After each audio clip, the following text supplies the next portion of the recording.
እሺ አለቃ ይባቤ ነኝ። ክቡራን ተመልካቾቻችን እንግዲህ ምድር አሁን በጣም የተዋበችበትና መልካም የሆነችበት ጊዜ ነው። እንግዲህ የሰው ልጅ እንግዲህ በኢትዮጵያ ብቻ ከ130 ሚሊዮን በላይ ህዝብ እንዳለ ሁሉ በዓለም ላይ ደግሞ ከ4 ትሪሊየን በላይ ህዝብ እንዳለ ይነገራል።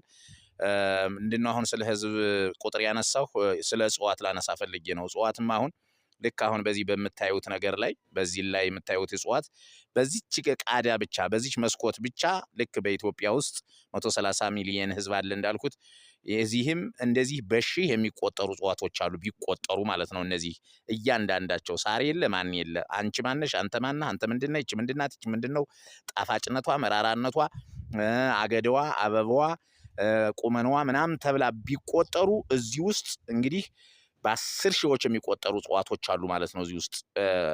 ያ ማለት እንግዲህ ወደ ዓለም ደግሞ የዓለምን ህዝብ ወደ 4 ትሪሊየን እንዳልኩት እጽዋትን ደግሞ በዓለም ላይ ያሉ እጽዋቶችን በቁጥር ብትናገሩ እንደዚህ 4 ትሪሊየን አይደለም እልፍ አእላፋት ይላቸዋል መጽሐፉ ሲገልጻቸው እልፍ አእላፋት ይላቸዋል። ያ ማለት በዚህ በእኛ ሲቆጠር ከትሪሊየን በላይ በኳትሪሊየን ሊቆጠሩ የሚችሉ እጽዋቶች አሉ ማለት ነው። እና እነዚህ ሁሉ በነገራችን ላይ እጽዋቶች ለሰው መድኃኒት ነው የተፈጠሩ። እጽዋቶች ለሰው ህይወት ነው የተፈጠሩ። እጽዋቶች ለሰው መኖር ነው የተፈጠሩ። እጽዋቶች ለሰው መሰረታዊ ገንቢነት ነው የተፈጠሩ። እጽዋቶች ለሰው ምግብነት ነው የተፈጠሩ። እጽዋቶች ለሰው ሽታ ነው የተፈጠሩ። እጽዋቶች ለሰው ምቾት ነው የተፈጠሩ። እጽዋቶች ለሰው ህይወት ነው የተፈጠሩ። ስለዚህ ክቡራን ተመልካቾቻችን እንግዲህ እጽዋቶችን እንድንጠቀምባቸው ነው በአክብሮት የምጠይቀው። ይኸው እንግዲህ እነዚህን ተመልከቷቸው። ይቺ ምንድነው የምትባል እስኪ ዋት ውስጧ ፍሬዋ አበባዋ ቢጫ ናት። እንግዲህ እንደምታዩት ምናልባት በካሜራው ላይ እንትን ታልመሰለ እንግዲህ እነዚህን ነገሮች ይሄ እስቲ እነዚህ የምታውቋቸው ካላችሁ ማየት ትችላላችሁ።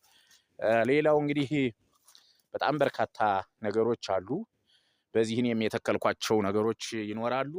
እንደዚህ እንደ በለስ ተክያለሁኝ። ሌሎችም አሉ ራሳቸው በተፈጥሮ የበቀሉ አሉ። እንግዲህ እኔ አለቃ ይባቤ ነኝ። እንግዲህ እኔ ላይ የጀመራችሁም ያልጀመራችሁ መደወል ትችላላችሁ። የጀመራችሁም ቢሆን የደረሳችሁበትን ነገር እየደወላችሁ እንድታሳውቁ በአክብሮት ጠይቃለሁ። ሼር ላይክ አድርጉ። አመሰግናለሁ።